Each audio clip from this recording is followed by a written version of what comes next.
Assalamualaikum warahmatullahi wabarakatuh. Perkenalkan, nama saya Evan Saputra dengan NIM H1A023041 dan teman saya Witan Dwi Distira dengan NIM H1A023033 dan Muhammad Bahari Layana dengan NIM H1A023121 dari kelompok terbaik. Izin mempresentasikan hasil DCP 200 dengan judul Rancang Bangun Pakan Burung Otomatis Berbasis Internet of Things atau IoT dengan tema Smart Feeder. Baik, lanjut ke bab 1, yaitu pendahuluan. Dokumen ini bertujuan untuk menjelaskan spesifikasi sistem pakan burung otomatis berbasis Internet of Things. Dokumen ini digunakan sebagai acuan dalam proses perencanaan, pengembangan, serta pengujian sistem agar sesuai dengan kebutuhan yang telah ditentukan. Lalu ringkasan dan ruang lingkup. Dokumen ini menjelaskan kebutuhan sistem secara keseluruhan yang meliputi kebutuhan perangkat keras, perangkat lunak, serta fungsi utama dari sistem pakan burung otomatis. Sistem yang dikembangkan berfungsi untuk memberikan pakan burung secara otomatis berdasarkan waktu tertentu serta memantau kondisi stok pakan melalui aplikasi berbasis IoT. Lingkup sistem meliputi proses pemberian pakan otomatis, monitoring stok pakan, serta komunikasi data antara perangkat dan aplikasi monitoring. Jadi untuk ruang lingkupnya itu, pakan otomatis ini bisa untuk burung apa aja. Jadi tidak terlalu spesifik untuk burung satupun. Lalu definisi dan akronim. Dari singkatan IoT itu Internet of Things Architecture Real-Time Clock, SJRS System Requirement Specification, Wi-Fi Wireless Fidelity, ESP32 Microcontroller dengan Wi-Fi terintegrasi, SSI System Structure Interface. Lalu lanjut ke bab 2, yaitu System Requirement Specification. Sistem tempat pakan burung otomatis berbasis IoT merupakan sistem yang dirancang untuk membantu pemilik burung dalam memberikan pakan secara otomatis serta memantau kondisi stok pakan secara real-time. Sistem ini memanfaatkan microcontroller sebagai pusat pengendali yang terintegrasi dengan sensor, aktuator, serta jaringan komunikasi berbasis internet. Secara umum, sistem ini terdiri dari beberapa komponen utama, yaitu sensor ultrasonik sebagai mendeteksi stok pakan, modul RTC sebagai pengatur jadwal pemberian makan, lalu motor servo sebagai aktuator pengeluaran pakan, serta modul komunikasi Wi-Fi untuk menerima data ke sistem monitoring. Integrasi dari komponen-komponen tersebut memungkinkan sistem untuk bekerja secara otomatis dan terhubung dengan aplikasi monitoring berbasis IoT sehingga meningkatkan efisiensi dalam pemeliharaan burung. Kemudian ada diagram SSI Sistem Monitoring Pakan Burung Otomatis. Di sini yang pertama, pengguna dapat mengatur jadwal pakan melalui aplikasi atau RTC. Lalu sistem melakukan sinkronisasi waktu dan menampilkan status jadwal sinkron. Lalu ada proses monitoring stok pakan. Sensor ultrasonik akan membaca jarak permukaan pakan dalam wadah.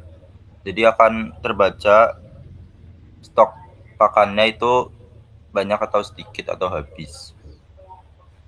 Lalu sistem memproses data tersebut untuk menghitung estimasi volume pakan yang tersisa dan memberikan peringatan jika stok menipis. Lalu ada proses pengeluaran pakan. Di motor servo ini nanti akan membuka katup sehingga pakan dapat dikeluarkan sesuai jadwal yang telah ditentukan. Ada statusnya juga pakan akan keluar. Lalu ada pengiriman data riwayat. Setelah proses pemberian makan dilakukan, sistem mengirimkan data aktivitas dan kondisi sistem melalui modul komunikasi Wi-Fi ke cloud server, sehingga informasi dapat dipantau oleh penggunanya sendiri.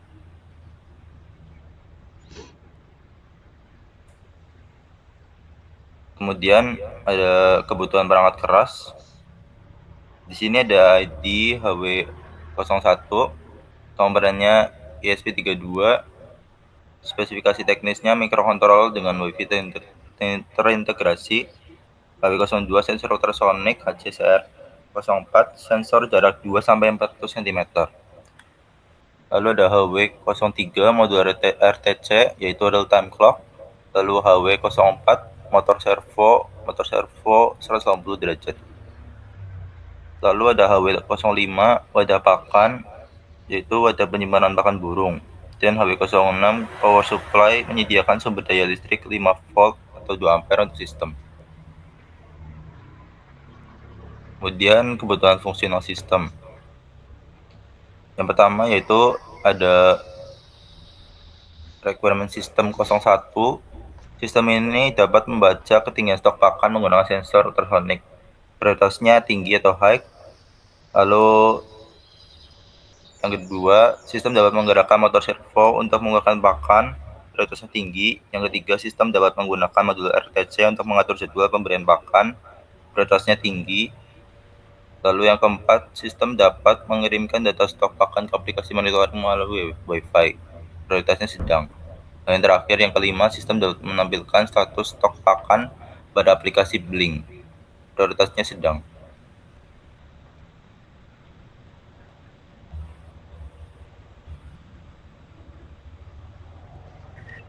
Kemudian saya akan melanjutkan penjelasan tentang bab 3, yaitu ada software recruitment specification. Yang pertama itu ada poin 3.1 kebutuhan fungsional software. Di Rek SW01 itu ada sistem membaca data jarak dari sensor ultrasonik untuk mengetahui ketinggian stok pakan. Kemudian yang kedua, sistem mengaktifkan motor servo untuk mengeluarkan pakan secara otomatis sesuai jadwal. Lalu yang ketiga, sistem membaca waktu dari modul RTC untuk menentukan jadwal pemberian pakan. Yang keempat ada sistem mengirimkan data stok pakan ke aplikasi monitoring melalui koneksi Wi-Fi. Lalu yang terakhir, aplikasi monitoring menampilkan status stok pakan secara real-time kepada pengguna. Lalu di spesifikasi prosesnya. Proses kerja sistem dimulai ketika microcontroller ESP32 membaca waktu dari modul RTC. Ketika waktu pemberian pakan telah sesuai dengan jadwal yang ditentukan, sistem akan mengaktifkan motor servo untuk membuka wadah pakan sehingga pakan keluar. Sensor ultrasonik digunakan untuk mendeteksi ketinggian pakan dalam wadah. Lalu, data stok pakan kemudian dikirim melalui koneksi Wi-Fi ke aplikasi Blink sehingga pengguna dapat memantau kondisi pakan secara real-time. Fitur pertama ini ada pengendalian otomatis perangkat. Fitur ini berfungsi untuk mengatur proses pemberian pakan secara otomatis berdasarkan jadwal yang telah ditentukan oleh pengguna. Sistem yang akan melakukan sinkronisasi untuk menggunakan modul RTC sehingga jadwal pemberian pakan dapat dijalankan secara tepat waktu. Ketika waktu pemberian pakan telah tercapai, perangkat lunak akan mengirimkan perintah kepada motor servo untuk membuka katup penyaluran makanan. Setelah proses pengeluaran pakan selesai, sistem akan menutup kembali katup dan mencatat aktivitas tersebut sebagai data riwayat sistem. Lalu ada fitur yang kedua yaitu monitoring stok pakan. Fitur ini digunakan untuk mengetahui kondisi ketersediaan pakan dalam wadah secara real time. Sistem membaca data jarak dari sensor ultrasonik untuk menentukan level pakan yang tersisa. Data yang diperoleh kemudian diproses oleh perangkat lunak untuk menghitung estimasi volume pakan yang tersedia. Apabila stok pakan berada di bawah batas minimum yang telah ditentukan, sistem akan memberikan peringatan kepada pengguna melalui notifikasi pada dashboard monitoring. Lalu di sini ada kebutuhan data dan RR diagram. Data yang digunakan dalam sistem meliputi data waktu pemberian pakan, status stok pakan, serta data monitoring yang ditampilkan pada aplikasi.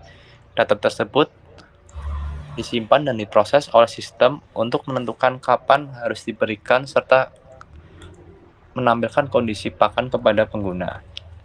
Dan di sini ada gambar AR diagram, yaitu menampilkan jadwal pakan untuk menyimpan informasi mengenai waktu pemberian pakan yang telah ditentukan oleh pengguna. Lalu ada data stok pakan berisi informasi hasil pembacaan sensor ultrasonik yang menunjukkan level pakan di dalam wadah. Lalu ada riwayat aktivitas, mencatat aktivitas seperti waktu pemberian pakan, pengeluaran pakan, dan kondisi sistem saat proses berlangsung. Kemudian bab 4 akan dilanjutkan oleh teman saya. Rencana pengujian dan matriks ketelusuran.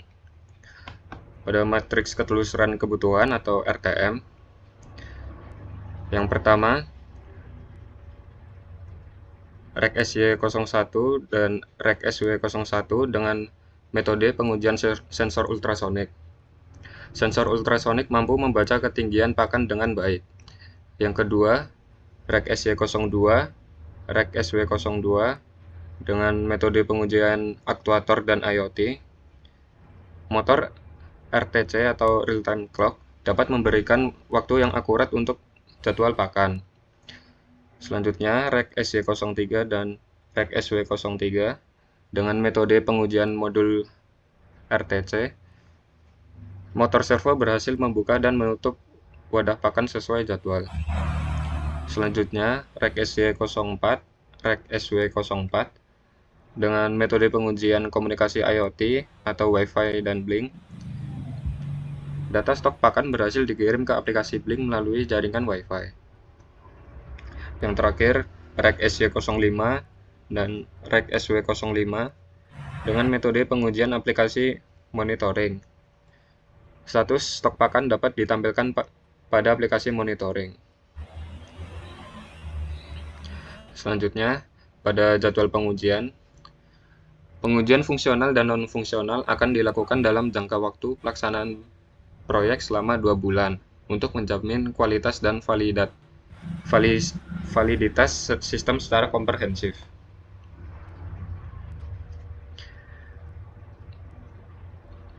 Oke, baik, sekian dari kelompok kami.